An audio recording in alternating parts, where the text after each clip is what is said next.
Hello one, money में Digvijay. Welcome to Bollywood प्रेमी। दोस्तों, सबसे पहले आप सभी को हम शुक्रिया कहना चाहेंगे आपके कंटिन्यूस सपोर्ट के लिए। और जो हमने नया सेक्शन शुरू किया है, खबर गरम है, उसको आपने बहुत चाहा, सराहा एंड आपको वो पसंद आया। उसके लिए बहुत बहुत शुक्रिया। Thank you to all the viewers and all the subscribers and thanks to Narendra ji अरे जिन्होंने ये नाम सजेस्ट किया था। यस, एपिसोड 3 ऑफ खबर गरम है। हम आए हैं नरेंद्र जी के साथ में। सर, बहुत बहुत स्वागत है आपका टू बॉलीवुड प्रेमी। जान के लेंगे क्या क्या कौन सी खबरें हैं जो कि बहुत गरम है हमारे बॉलीवुड में। और शुरुआत करेंगे सबसे पहली खबर। सबसे पहली खबर है फिल्म वॉर 2 को लेकर, जिसे यशराज कंपनी ने प्रोड्यूस किया है। जी। हीरो है Hrithik Roshan, Kiara Advani, junior NTR negative role में है। आयन मुखर्जी डायरेक्टर है। सिद्धार्थ आनंद ने पार्ट 1 डायरेक्ट किया था, लेकिन 2 से उन्होंने हाथ ऊपर कर लिए थे, भैया मैं इसको जस्टिफाई नहीं कर पाऊंगा। उनके दिमाग में स्टोरी नहीं सूझ रही थी कि मैं क्या बनाऊं।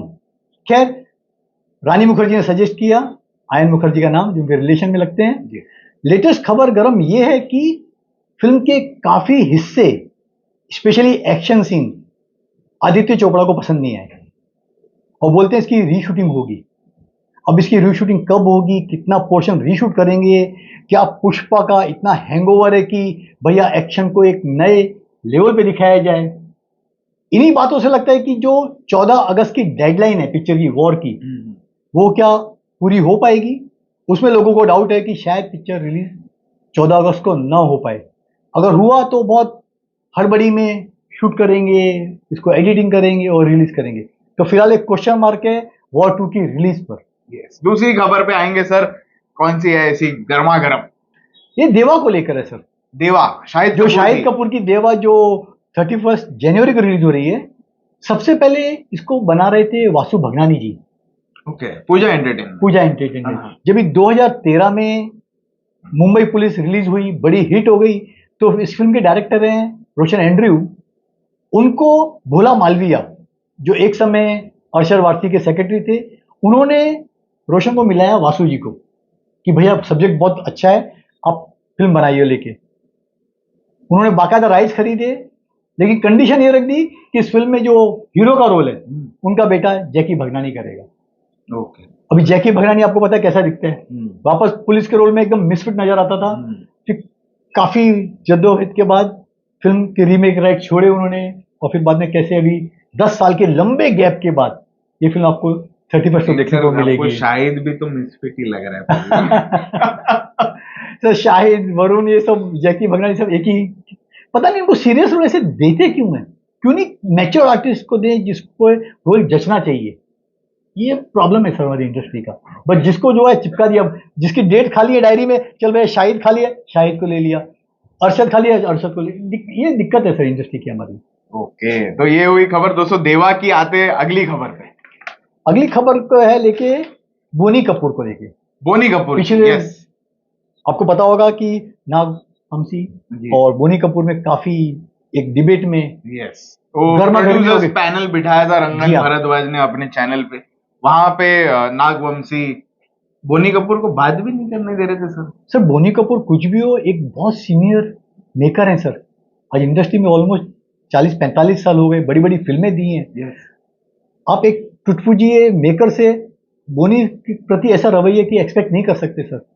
साउथ वाले ना खुद को ज्यादा ही खुदा समझ बैठे हैं। उनको लगते हैं कि भैया हम रूल कर रहे हैं, पैन इंडिया फिल्म हम दे रहे हैं। अरे अब घंटा फेड पैन इंडिया फिल्म दे रहे हो। आप 2 साल का रिकॉर्ड देखो, 4 फिल्में छोड़ के आपने कम से कम 100 फिल्में फ्लॉप दी हैं। तो आप कौन सी पैन इंडिया फिल्म दे रहे हो। और जिस पैन इंडिया की फिल्म की ये नागा बात कर रहे हैं, उनकी जो फिल्म आई है आपने पता होगा, लकी भास्कर दुलकर सलमान की, वो हंसल मेहता की फिल्म स्कैम की कॉपी है। तो कॉपी तो आप कर रहे हो, हमको इल्जाम दे रहे हो हिंदी फिल्म इंडस्ट्री को कि हम वहां से कॉपी कर रहे हैं। अरे 1-2 फिल्में चल गई तो इसका मतलब नहीं है कि साउथ हिंदी फिल्म इंडस्ट्री को रूल कर रहे हैं। और बोनी जी इतने सीनियर है, डेफिनेटली कुछ तो रेस्पेक्ट करते हैं उनकी, कुछ तो बोलने का मौका देते हैं उनको। हाँ, उन्होंने बस लेबल डाल दिया कि हमारी हिंदी फिल्म इंडस्ट्री ऐसी है वैसी है, और साउथ को भी भरपूर गालियां दी उन्होंने। बोला साउथ वाले पैसे के पीछे भागते हैं, ढंग की फिल्में नहीं बनाते। मतलब अपनी इंडस्ट्री को भी उन्होंने गाली देने से नहीं बख्शा। राइट, तो नागवंशी एटलीस्ट कहना क्या चाहते हो खुद को भी नहीं उसको समझ में आया। ये या तो बॉलीवुड को भी गाली दे रहा है, खुद की इंडस्ट्री को भी गाली दे रहा है, सर और इतने बड़े प्रोड्यूसर के सामने उसको बात तक नहीं करने दे रहा है। ऐसे लोग इसीलिए आप बोलते हैं कि उनको लाइमलाइट में आना है, कुछ पब्लिसिटी मिल जाए। बाकी कौन जानता था? आप और मैं जानते थे उसको? नहीं जानते कोई थे। नहीं जानता था। एक जर्सी फिल्म आई थी, पता है आपको? जर्सी फिल्म आई थी, ये नानी की, नानी, नानी हाँ शानी हाँ, की। नानी शानी की, वो उसने बनाई थी। तो ओके। सोचिए ना, ये तो हाल है उसका। ये कंट्रोवर्शियल फिल्म थी, चल गई, दूसरी बात है। बाकी कौन जानते हैं नागा को यार? कोई नहीं जानते। और एक लाइन बोल रही थी कि पुष्पा का कलेक्शन देख के पूरी बॉम्बे सो ही नहीं रहेगी। वो 85-85 करोड़ का जो कलेक्शन आया अरे था। भैया, पुष्पा के नहीं देख के सोई, चलो हिंदी फिल्म इंडस्ट्री, आपके डिस्ट्रीब्यूटर की तो एल लग गई वहां पर। उनको संभालो। अब इतनी महंगी फिल्में बना रहे हो आप, अपने एरिया में नहीं चला पा रहे फिल्में, आंध्रा में और तेलंगाना में। इसका जवाब है आपके पास। आ रही है रामचरण की गेम चेंजर, बचाओ उसको। हाँ। 350 करोड़ का बजट है, चलो तेलंगाना में आंध्रा में कितनी चलती है, हम भी देखते हैं सर आने वाले दिनों में। यस, तो नागवंशी को सोच समझ के बात करनी चाहिए। सोचो, इसे फ्रस्ट्रेटेड मेकर रहते हैं, लाइमलाइट में आते नहीं, कुछ भी उल्टा सीधा बोल के एक छप जाते हैं लोग, लोग छाप देते हैं। ऐसे लोगों को बॉयकॉट करना चाहिए, स्पेशली हिंदी फिल्म इंडस्ट्री। उनको हकल पट्टी कर देनी चाहिए अगर कोई प्रपोजल फ्यूचर में लेके आते हैं तो। सिर्फ गलती हमारी हिंदी फिल्म इंडस्ट्री की है। क्यों साउथ में भाग रहे हो? साउथ के हीरो यहां पर चलते हैं? नहीं चलते हैं। उनको आपकी जरूरत है, हमें उनकी जरूरत नहीं है सर। वरुण भागा भागा चला गया इटली के पास, क्या हुआ? बर्बाद हो गया बेचारा। इधर का ना रहा, उधर का रहा। यहाँ के लोग भी नहीं लेंगे पिक्चर फ्लॉप होने के बाद। तो हमें, हमारी पैन इंडिया की खुद की आइडेंटिटी है। साउथ के एक्टर्स तरसते हैं हिंदी फिल्म में काम करने के लिए। खुद अल्लू अर्जुन ने बोला कि मैं चाहता हूं कि मैं एक हिंदी फिल्म में काम करूं। महेश बाबू, उनको मालूम है कि हिंदी फिल्म इंडस्ट्री में काम करेंगे उनका कैरियर बर्बाद हो जाएगा, इसीलिए कहा भैया मैं अपने देन में खुश हूं, मुझे नहीं काम करना है। बाकी लोग ट्राई कर रहे हैं हिंदी में, कमल हसन है, रजनीकांत है, चारों खाने चिट गिरते हैं। कौन सी फिल्में चली पिछले 5 सालों में बताइए इनकी? नहीं चलती फिल्में सर इनकी। और पिछले साल भी साउथ की लाइन में फिल्में फ्लॉप हुई है, एक ही चली थी जिसमें सारी इंडस्ट्री की नजर थी, पुष्पा। पुष्पा थोड़ी बहुत हनुमान चली। हाँ, तो साउथ नहीं चल रहा है सर। साउथ को लोगों ने रिजेक्ट कर दिया, एक्चुअली पब्लिक ने रिजेक्ट कर दिया। फिर भी पता नहीं हमारी हिंदी फिल्म इंडस्ट्री क्यों साउथ के गागा करती है। उनको छोड़ देना चाहिए, फॉरगेट साउथ, नहीं करना। हमने सिखाया हिंदी वालों को कि मास सिनेमा क्या क्या होती अरे है। बाप रे, इतने बड़े बड़े लाइनें बोल रहा है वहां पे बैठ के वो। रामगोपाल वर्मा जी ने सही कहा था कि जो हमारी पहले एक्शन फिल्में बनती थी ना, साउथ वाले वो कॉपी करके बनाते थे। एक्शन उन्होंने वहां से कॉपी किया। अक्षय कुमार की देखिए, सुनील शेट्टी की देखिए, अजय देवगन की, एक एंटरटेनिंग, एक माचो फिल्में होती थी। सलमान खान की फिल्म देखिए, उन्होंने कॉपी कर करके वहां पर बनाई, साउथ में बनाई। और उन्होंने फॉर्मूला वो 40 साल से अभी भी बरकरार रखा है। हमारे इधर वो फॉर्मूला खत्म होता है। सनी पाजी की देखिए, 20 साल के लंबे गैप के बाद एक एक्शन फिल्म आती है, तो दुख की बात है ना सर। अक्षय ने अपना ट्रैक बदल के कॉमेडी कर दिया, अजय देवगन डिफरेंट डायरेक्शन में चले गए। तो एक अच्छी जो एक माचो की इमेज थी आर्टिस्टों की खत्म हो गई। और साउथ ने वही कैश किया वहां पर और फिल्में चली उनकी, उन्होंने वही इमेज बरकरार। जी हाँ। ओके, अब आता हूँ अगली खबर पे सर। अगली खबर एटली की है। एटली, इटली बोलिए, केतली बोलिए, बेचारा का कैरियर तो मुझे बर्बाद नजर आ रहा है हिंदी फिल्म इंडस्ट्री में। ठंडी हो गई केटली 25 दिसंबर को। केतली की चाय ठंडी हो गई, सही कहा आपने। एक्चुअली क्या, एटली को बहुत उम्मीद थी कि ये 400-500 करोड़ का बिजनेस करके जाएगी। बेबी जॉन पिक्चर का फर्स्ट वीक का कलेक्शन था मात्र 32 करोड़, और 10th डे गिर के आ गया पिक्चर का कलेक्शन मात्र 50 लाख।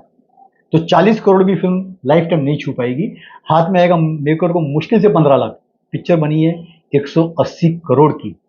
प्रपोजल था, एटनी ने माल अंदर किया, लेकिन उनसे उनकी इमेज बहुत ही खराब हो गई है।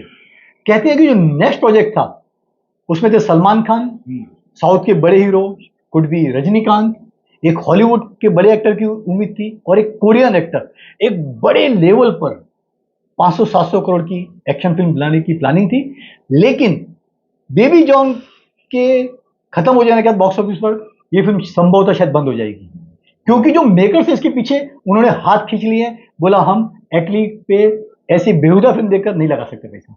बात तो सही है सर, क्योंकि और जैसे आपने कहा था कि जवान एक तुक्का थी एटली की, और चलिए वो शाहरुख खान की, शाहरुख की वजह से एब्सोल्युटली पूरी दुनिया जानती है। भले साउथ वाले कितना भी बोले कि हमारा एटली है वो है, सब कॉपी करके पिक्चरें बनाया है। और वो खुद के वहां के यूट्यूबर्स बोलते हैं जो तमिल के हैं, कई खुद बोलते हैं। कई सारी पुरानी फिल्मों के आपने देखा होगा सीन पिरो के उन्हें एडिट करके एक जवान बना दी थी। ठीक है, शाहरुख का जादू चला, हिट हुई, हिट है। नयनतारा की वजह से थोड़ा तमिल में भी चल गई, शाहरुख तो अपने बादशाह किंग ही है, चली पिक्चर। और ये जियो का माल अंदर करके अभी पिकल बॉल टीम ले ली उसने। रियली? हाँ, आज खबर पड़ी मैंने। अब बोला वही खेले वो। तो नेक्स्ट खबर पे आते हैं सर। सर, एक अनुराग कश्यप की न्यूज काफी घूम रही है जी जी जी। कि साहब ने तंग आकर हमारी हिंदी इंडस्ट्री को टाटा सी बाय बाय कह दिया है। इंडस्ट्री वाले बोल रहे हैं कचरा गया है यार, अच्छा वो कचरा चला गया। वो कचरा बोलते हैं अनुराग कश्यप को। क्यों सर? एक्चुअली ओवररेटेड डायरेक्टर है अनुराग कश्यप, काम करना कम, बोलना ज्यादा। ओके। पता नहीं, बोल रहे 5 फिल्में मेरी रिलीज नहीं हुई, मुझे तो 3 ही याद पड़ रही हैं। एक तो हम 5 थी, वो रिलीज नहीं हुई। एक बॉम्बे थी, ब्लैक फ्राइडे। ब्लैक फ्राइडे लेकिन हुई थी वो रिलीज बाद में हुई थी, उसके बाद वो सालों अटकी रही।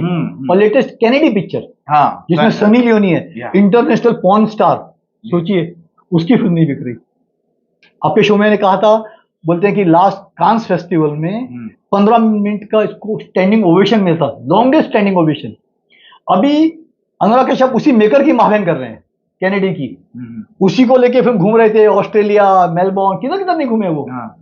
अब बोले पता नहीं मेकर कहां चला गया, पिक्चर क्यों रिलीज नहीं हो रही। भैया तू जाने क्यों रिलीज नहीं हो रही। अच्छा वो चले गए। एक्चुअली ये बोलते हैं ना, एक कुत्ते को घी हजम नहीं होता, ये वैसे डायरेक्टर है। इनके हाथ में पिक्चर बनी थी 100 करोड़ की, बॉम्बे वेलवेट, रणबीर कपूर, पता होगा आपको। अनुराग कश्यप की औकात है 3 से 5 करोड़ की फिल्म बजट की बनाने की, उनको 100 करोड़ का बजट दे दिया, जो पगला गए मैं खर्चा कहां करूं। आपको मैं बता दूं कि जो बॉम्बे का सेट था पिक्चर के अंदर, वो जाके श्रीलंका में लगाया था कि पैसा खर्चा करना था ना, तो जाफना चले गए, जाफना में बॉम्बे का सेट लगाया उन्होंने। बॉम्बे का सेट श्रीलंका में लगा रहा है ये, तो अच्छा वो चले गए, गाली दे रहा है अभी सारे बॉलीवुड वाले। अभी वहां के लोगों को पट्टी पढ़ाएंगे, काम मिलेगा, चलो ठीक है, वहां पर विलेनगिरी तो कर लेंगे। थोड़ा बहुत तो वो किया भी ना, अभी एक इसकी पिक्चर आई थी विजय सेतुपति की, महाराज में विलेन, उसमें किया विलन का। अभी कुछ एक और फिल्म मलयालम की रिलीज हुई है, एक हाथ शो मिला है कहीं पे बॉम्बे में। अगर अनुराग का फिल्मोग्राफी देखेंगे, गैंग्स ऑफ वसेपुर चली, और थोड़ी देवड़ी चली, ऐसी कोई चली, बड़ी चली नहीं। हाँ। एक कल्ट फिल्म में शामिल हुई, चलो डिफरेंट सिनेमा था, एक लोगों ने अप्रिशिएट किया, जो उनकी पर्टिकुलर ऑडियंस है, जो पसंद करती है ऐसे सिनेमा को, वो पब्लिक है। आम पब्लिक कोई मास ऑडियंस नहीं चलेगी उनकी फिल्म देखने को। लेकिन देवड़ी भी उसने लिखी नहीं थी, या अभय देओल का, अभय देओल की राइटिंग थी। फिर बाद में अभय को गाली देने लग गया। गैंग्स ऑफ वसेपुर भी लिखी नहीं थी, तो वही बोला अच्छा हो, लोग बोलते हैं कैसा साफ हो गया, अच्छा होगा। वही सही बात है। चलो ठीक है, देखेंगे हम साउथ में क्या करते जाके, क्योंकि यहाँ के लोगों को बहुत गालियां दिया उसने वो इंटरव्यू में, और कहा, कह रहा था कि बॉलीवुड वाले कभी पुष्पा नहीं बना सकते, कुछ नहीं कर सकते। आज अगर मैं पिक्चर बनाने जाऊं तो पहले स्टार्स के लिए देखते वो लोग। मतलब कुछ कुछ बातें तो सही बोली, ऐसा नहीं कि सब कुछ गलत बोला, लेकिन जहां पे तुमको रिकग्निशन मिला है, तुमको बॉलीवुड ने इतना रिकग्निशन मिला है, इतना तुमने काम किया है यहाँ पे, पैसे भी इधर से कमाए, और फिर तुम अगर जा रहे हो छोड़ के तो गाली दे के जा रहे हो, तो वो गलत बात। इसी को बोलते हैं ना, जिस थाली में खाया उसी में छेद करना, उसी की बुराई कर रहे हो। और यही अनुराग कश्यप हैं जिनको डायरेक्शन का काम नहीं मिल रहा था, एक्टिंग के ऑफर नहीं आ रहे थे, तो उन्होंने अपनी नई दुकान शुरू कर दी थी कंसल्टेंसी की, कि भैया 1 घंटे के लिए आओ, मेरे को 5 लाख दो तो मैं कंसल्टेंसी दूंगा, 2 घंटे के इतने दूंगा। अरे तू फ्लॉप मेकर है, तेरे से कंसल्टेंसी लेके मरना है कि सुसाइड करनी है उसको लेके क्या। तो उनकी दुकान चली नहीं, बंद हो गई, यहां से भी दुकान बंद हो गई, पैकअप टू साउथ। गुड। जैसे अर्जुन कपूर ने एक्टिंग स्कूल खोली है, वो वैसे हो गया कि मैं कंसल्टेंसी करूंगा। उनको खुद को कंसल्टेंसी की जरूरत है, भैया मैं क्या करूं आगे। ओके, ये अनुराग के बातों पे आपका क्या कहना है, कमेंट में जरूर बताना। आते अगली खबर पे सर। एक लास्ट इंपॉर्टेंट खबर है जी, कार्तिक आर्यन की। ओके, बॉलीवुड का मसीहा बोलते सर, वो तुक्का आर्टिस्ट चल गई इस बार तो सर। भूल भुलैया 3 भी चलाई उसने, तो चंदू चैंपियन क्यों नहीं चलाई? अवार्ड लेके गया, रिवॉर्ड नहीं आया प्रोड्यूसर को, जैसे राजीव जी ने बोला था। ठीक है सर, एक मेकर, एक आर्टिस्ट की तकदीर होती है, कोई फिल्म कैसे चल जाती है, क्यों चल जाती है, आर्टिस्ट को खुद पता नहीं होता, चल गई बस। धर्मा प्रोडक्शन से साहब की दुश्मनी थी, दोस्तों नटू बंद हो गई थी, बाद में एक फिल्म और अनाउंस हुई पैचअप के बाद, वो भी बंद हो गई। अब एक नई फिल्म शुरू हुई है उनकी, मैं तेरी तू मेरी, मैं तेरा, मैं तेरा तू मेरी। ये क्या तू मैं लगा है, भगवान जाने यार। टाइटल में कुछ समझ में आ रहा है आपको? मीनिंग तो वही है, क्या बताना क्या चाहते हो? सिर्फ खबर वो नहीं है, खबर ये है कि कार्तिक आर्यन ने इस फिल्म के चार्ज किए पूरे 50 करोड़। ओके। क्या कार्तिक वर्थ करता है 50 करोड़? एक्चुअली पूरी फिल्म का उनका बजट होना चाहिए 50 करोड़, जबकि इस फिल्म का बजट है 150 सीआर। धर्मा प्रोडक्शन आधा बिका है, धर्मा है और नमः। नमा तो ठीक है, मैं तो धर्मा का ही होगा। इस फिल्म के बाद लोग रियली ट्रोल कर रहे हैं करण जौहर को, उनके बैनर को, कि ये फिल्म रिलीज के बाद धर्मा पूरा बिक जाएगा। क्यों बनाते हो? अरे पैसा दिया है पूना वाला ने आपको छोटे छोटे बजट की फिल्म बनाने के लिए, वो बनाओ ना। करण ने खुद कहा था कि मैं 25-30 करोड़ की फिल्में बनाऊंगा, तो आप 150 करोड़ की फिल्म कार्तिक को लेकर क्यों बना डाली? क्यों आधार पूना का वाला का नाम आ गया प्रोड्यूसर फिल्म के बैनर में? तो छोटी फिल्में बनाओ। आपने किल भी तो दी थी इंडस्ट्री को, जो 15-17 करोड़ की पिक्चर थी। क्यों नहीं ऐसी फिल्में बनाते? क्यों स्टारडम के पीछे भागते हो? अरे नया आर्टिस्ट पैदा करो यार, कम बजट की बनाओ, एक इंडस्ट्री सेफ रहेगी।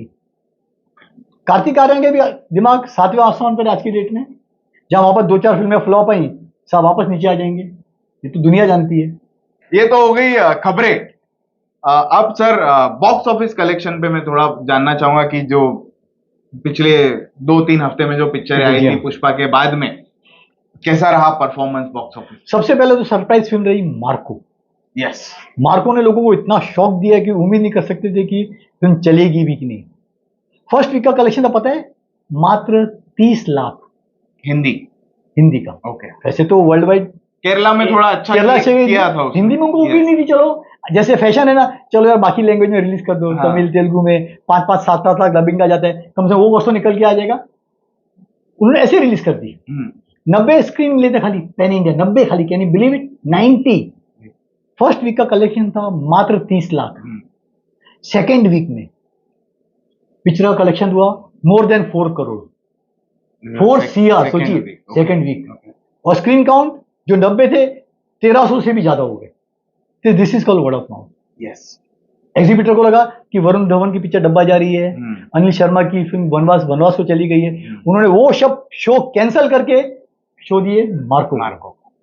तो ये होता है स्ट्रॉन्ग वर्ड ऑफ माउथ और अच्छी फिल्म का नतीजा, कि फिल्म कैसी भी हो, अगर अच्छी है तो डेफिनेटली लॉन्ग रन में चलती है। तो मार्को एक सरप्राइज पैकेज रहा केरला के लिए और हमारी हिंदी फिल्म दर्शकों के लिए भी। एब्सोल्युटली, आज भी चल रही है मार्को, भी चल रही है। यस। एंड हाउसफुल जा रही है, हम ऐसा बोलते हैं। अच्छा जाएगी मेरे ख्याल से, लाइफ टाइम बिजनेस शायद 15 तक भी टच कर जाए तो बड़ी बात नहीं होगी पिक्चर के लिए, क्योंकि ये भी कोई पिक्चर नहीं है थर्ड वीक में भी। यस। और उन्होंने कहा है कि पार्ट 2 भी जल्दी लेके आएंगे, ये वाला रेस्पॉन्स। अच्छा रियली? ओके। तो उनका इंटरव्यू मैंने देखा था, तो उसमें वो कह रहे थे। वैसे लास्ट वीक मिस्टर उन्नी बॉम्बे में आए थे, काफी थिएटर राउंड अप किया, लोगों ने काफी उनको प्रोत्साहन दिया, उनके मतलब रियली उनको काफी इंस्पिरेशन मिला कि हिंदी फिल्म इंडस्ट्री ने उनको एक्सेप्ट किया। टोटली अननोन चेहरा, कोई जानता भी नहीं है कि उन्नी है कौन। इस फिल्म से कम लोग उनको जानने लगे, उन्नी मुकद्दम को। यस। दूसरी कौन सी पिक्चर है सर जिसका बॉक्स ऑफिस कलेक्शन? पुष्पा का है सर। पुष्पा आज 1200 करोड़ इंडिया का कलेक्शन क्रॉस कर जाएगी। 1200 करोड़, और हिंदी का ऑलमोस्ट 800 टचिंग को है। तो एक बड़ा अचीवमेंट है पुष्पा के लिए कि पैन इंडिया 1200 जो अभी तक का हाईएस्ट रहेगा, हिंदी का हाईएस्ट 800 हाईएस्ट रहेगा। लेकिन तेलंगाना आंध्रा में 330 करोड़ काफी कम है हिंदी के मुकाबले। और वर्ल्ड वाइड जैसे मैं बार बार कहते आ रहा हूं कि 2000 टच नहीं होगा, फिल्म गिरते पड़ते 1800 करोड़ का फिगर टच कर पाएगी। आमिर साहब ने बधाई भी दे दी। अच्छा, ओके। हाँ, भले उनकी फिल्म दंगल का रिकॉर्ड नहीं तोड़ पाएगी, लेकिन उनको लगा चलो कहीं ना कहीं काफी करीब आ रही है। उन्होंने अल्लू अर्जुन को, मेकर्स को कांग्रेचुलेशन बोला फिल्म पुष्पा 2 के लिए। क्या बात है, बड़प्पन है आमिर मामू का। Yes. Pushpa 2 crossing 1800 crore. Yes. दूसरी सरप्राइज है आपकी मुफासा, लायन किंग।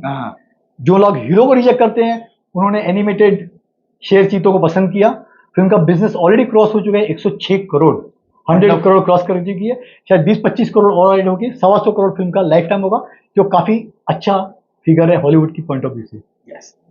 2 फिल्मों के बारे में बोला बेकार ही, हम कितनी बार बोलेंगे। बेबी जॉन है वनवास, रिजेक्टेड माल, रिजेक्टेड थे ये।